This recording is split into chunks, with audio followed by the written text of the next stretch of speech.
SSC এর 26 শিক্ষার্থীরা record করে ফেলেছে 13 লাখ আবেদন। কোন বোর্ডে কত আবেদন, আর তোমরা যে ভয়টা পাচ্ছিলে যে তোমাদের আদৌ বোর্ড চ্যালেঞ্জের খাতা দেখবে কিনা, সে ব্যাপারে আপডেট, এবং যদি না দেখে টাকা ফেরত দেবে কিনা, এই বিষয় নিয়ে আমরা একটু কথা বলবো। গত কয়েকদিন আগে শিক্ষামন্ত্রী হঠাৎ করেই তিনি একটা জায়গায় এটা বলেছেন যে এত এত শিক্ষার্থী আবেদন, এই খাতা দেখা অসম্ভব।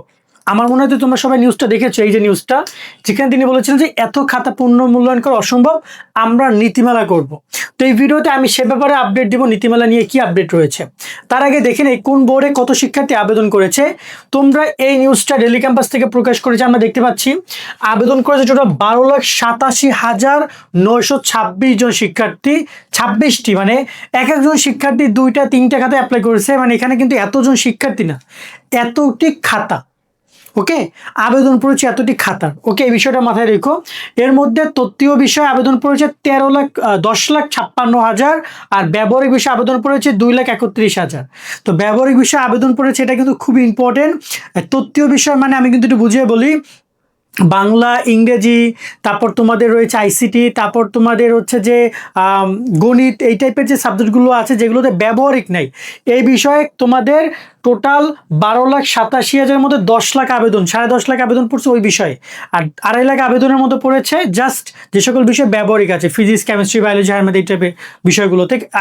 তারপর হচ্ছে যে মঙ্গলবার আপডেট এটা, এবং এখানে যদি আমরা দেখি সাধারণ 9টা বোর্ডে আবেদন এসেছে ওভারঅল 11,19,000, যার মধ্যে ঢাকা বোর্ডে আবেদন করেছে 2,77,000 শিক্ষার্থী, এবং ব্যবহারিক আবেদন করেছে 58,012টি। তার মানে ঢাকা বোর্ড অলমোস্ট 3 লাখের মতো আবেদন ঢাকা বোর্ডে। কুমিল্লা বোর্ডে আবেদন হচ্ছে তোমাদের হচ্ছে কুমিল্লা বোর্ডে 91,000 শিক্ষার্থী নর্মাল আবেদন করেছে, আর 21,000 হচ্ছে ব্যবহারিক আবেদন। রাজশাহী বোর্ডে আবেদন করেছে 98,000, এবং ব্যবহারিক হচ্ছে 23,000 আবেদন। তারপর হচ্ছে যশোর বোর্ডেও আবেদন এসেছে 74,000, ব্যবহারিকে 16,000। চট্টগ্রাম বোর্ডে 1,14,000 আবেদন, মানে ঢাকার পরে 1 লাখ আবেদন পড়েছে চট্টগ্রাম বোর্ডে, এবং ব্যবহারিক 22,000। বরিশাল বোর্ডে 50,000 আবেদন এসেছে, এবং ব্যবহারিক 10,000। সিলেট বোর্ডে 50,000 আবেদন এসেছে, ব্যবহারিক হচ্ছে 10,000। তারপরে আমরা দেখি দিনাজপুর বোর্ডে আবেদন এসেছে 79,000, হ্যাঁ 89,000 সরি, এবং 21,000 ব্যবহারিক। ময়মনসিংহে 71,000, এবং 16,000 ব্যবহারিক। মাদ্রাসায় টোটাল আবেদন পড়ছে 1,03,000 নর্মাল বিষয়ে, ব্যবহারিক হচ্ছে 13,000। আর অন্যদিকে কারিগরি বিষয়ে ব্যবহারিক তোমার হচ্ছে যে 34,000, এবং ব্যবহারিক পড়ছে 16,000।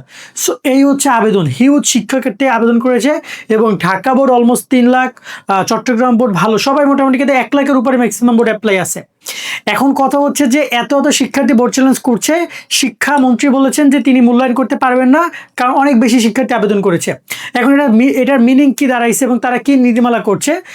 সম্ভবত তারা নীতিমালার মাধ্যমে বিষয়টা সলভ করবে। তার একটা কারণ হচ্ছে যে তারা এত খাতা দেখবেন না। তবে এখানে আমাদের কথা হচ্ছে, এখানে কিন্তু অলমোস্ট 20 কোটি টাকার কাছাকাছি শিক্ষার্থীদের কিন্তু এখান থেকে শিক্ষার্থীরা দিয়েছে টাকা, কিন্তু 1-2 টাকা না, 1-2 লাখ 10 লাখ টাকা না, 1-2 কোটি টাকা না, সেটা অলমোস্ট প্রায় 15 থেকে 20 কোটি টাকা এই শিক্ষার্থীরা খরচ করেছে এই বোর্ড চ্যালেঞ্জে। আমরা এর আগে ভিডিওতে বলেছিলাম যদি স্যার আপনারা বোর্ড চ্যালেঞ্জ না করেন, তাহলে যাদের বোর্ড চ্যালেঞ্জ করবেন না তাদের টাকা পুনরায় আপনাদের ফেরত দিয়ে দেওয়া উচিত, কারণ অবশ্যই কোন নাম্বার থেকে টাকা পাঠিয়েছে, কয় বিষয়ে কোন শিক্ষার্থী অ্যাপ্লাই করেছে, তার কিন্তু প্রপার ডকুমেন্ট আছে। তবে এখানে আমি যতটুকু এবার বুঝতে পারছি, এবছর তারা খাতা মূল্যায়নের ক্ষেত্রে হয়তো কিছুটা বেশি সময় নেবে, এবং তারা ম্যাক্সিমাম পসিবিলিটি আছে মূল্যায়ন তারা করবে। তবে সেটাকে 2 ধরনের মূল্যায়ন বলা হবে। আমি একটু ক্লিয়ার করে দিই কী রকমের 2 ধরনের মূল্যায়ন। এক হচ্ছে যারা ফেল করেছে বা নির্দিষ্ট একটা গ্রেড তারা করতে পারে, যে ওই শিক্ষার্থীদেরকে তারা একদম খাতা পূর্ণ মূল্যায়ন করবে, যেটা প্রথমে তারা বলেছিল যে একদম খাতার যোগ বিয়োগ থেকে শুরু করে সঠিকভাবে টিচার মূল্যায়ন করেছে কিনা সেগুলো পর্যন্ত দেখা হবে। সো এই বিষয়টা তারা করবে, এটা তারা বলেছিল।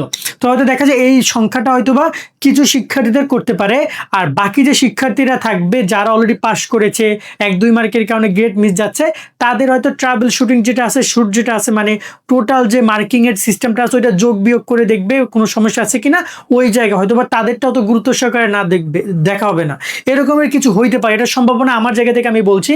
তবে আমার কথা হচ্ছে যদি স্যার আপনারা খাতা দেখেন সবার খাতায় সমানভাবে একইভাবে দেখা উচিত, টিচার সঠিকভাবে মূল্যায়ন করেছে কিনা, একদম সব কিছু যেভাবে দেখা সেভাবে উচিত। কাউকে আপনি এভাবে দেখছেন, কাউকে আবার অন্যভাবে দেখছেন, এটা না করে সবাইকে দেখা উচিত। আর নয়তো যাদের দেখবেন না তাদের টাকাটা আপনি ফেরত দিচ্ছেন, কারণ তারা জানে আপনি মূল্যায়ন করবেন, তাই টাকাটা পাঠিয়েছে। আমরাও ভিডিওতে বারবার বলেছি পূর্ণ মূল্যায়ন করবে, তোমরা অ্যাপ্লাই করো, বাট এখন যে সেই রকমের অবস্থা হবে তা তো আর আমরা বুঝতে পারি না। তাহলে আমরা অবশ্যই তোমাদেরকে কখনোই বলতাম না যে তোমরা আবেদন করো, তোমাদেরকে বলতাম যে হইতেও পারে না হইতে পারে, রেজাল্ট চেঞ্জ হইতে পারে না হইতে পারে। গত বছর 3 লাখ শিক্ষার্থী অলমোস্ট অ্যাপ্লাই করেছিল, তার মধ্যে 10-12 শিক্ষার্থীর রেজাল্ট চেঞ্জ হয়েছে। এবার ঢাকা বোর্ডে 3 লাখ, অন্যান্য বোর্ডের কথা তো বাদ দাও। ক্লিয়ার?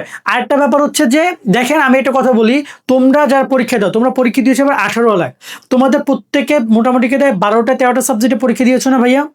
দেখো 13টা সাবজেক্টে পরীক্ষা দিলে তোমাদের এতগুলো খাতা কি টিচাররা দেখেছে না? তারা এই 2 মাসের মধ্যে সেগুলো কমপ্লিট করে দিয়েছে না? তারা কিন্তু এটা কিন্তু তোমাদের, তুমি প্রত্যেক 18 লাখকে গুণ দাও 13 দিয়ে, কোটির উপরে খাতা হয়, এটা কিন্তু টিচাররা দেখেছে। আমার মনে হয় যদি শিক্ষামন্ত্রী চান, এই 12 লাখ আবেদনের 12 লাখ খাতাও তিনি মূল্যায়ন করতে পারবেন যদি তিনি চান। আমার কথা হচ্ছে লাগলে আপনি সময় বেশি নেন, লাগলে ওদের কলেজ ভর্তিটা একটু পিছিয়ে নেন, তাও আপনারা এই শিক্ষার্থীদেরকে সঠিকভাবে মূল্যায়ন করেন, এইটা দাবি বা এইটা আপনাদের কাছে অনুরোধ করবো শিক্ষার্থীদের পক্ষ থেকে। কারণ শিক্ষার্থীরা অনেকটা ভরসা নিয়ে আপনাদের কাছে এই দাবিটা জানিয়েছে যে স্যার খাতাটা আরেকবার দেখেন, আমি এর থেকে বেটার নাম্বার পাই বা আমি ডিজার্ভ করি, আমাকে সেটা দেওয়া হয় নাই। তো আমার মনে হয় এই বিষয়টা রয়েছে। যাই হোক না কেন, এখন এটা সামনে তোমাদেরকে আরো আপডেট জানিতে পারবো। তবে লাস্ট আপডেট যে 13 লাখের মধ্যে কারা কোন বোর্ডে করেছে এবং সর্বোচ্চ নীতিমালা নিয়ে যদি কথা হয়, হয়তো বা সামনে আমরা জানতে পারবো কি নীতিমালা করছে। যেটা আমি গেস করছি এমনটা কিছু হইতে পারে যে নির্দিষ্ট কিছু শিক্ষার্থীদেরকে গ্রেড আকারে ফালাবে, যেদেরটা বেশি ভালোভাবে মূল্যায়ন করবে, আর কিছু শিক্ষার্থীকে কম ভালোভাবে মূল্যায়ন। কারণ টাকা ফেরত দেওয়াটা এটা সো টাফ, তোমরা ভালো করে জানো যে এইটা তারা করবে না, এবং এটা ফেরত দেওয়াটা এত ইজি হবে না, যার কারণে তারা হয়তো বা টাকা ফেরত দিবে না, বাট বিষয়টা এভাবে যাবে, এভাবে তারা করতে হবে। তবে আমার কাছে মনে হয় যে এটা করার কোনো মানে নেই। আপনার সময় লাগলে বেশি নিয়ে সবার খাতা মূল্যায়ন করার ব্যবস্থা করুন, কারণ ওরা টাকা চায় না, ওরা চায় মূল্যায়ন হোক।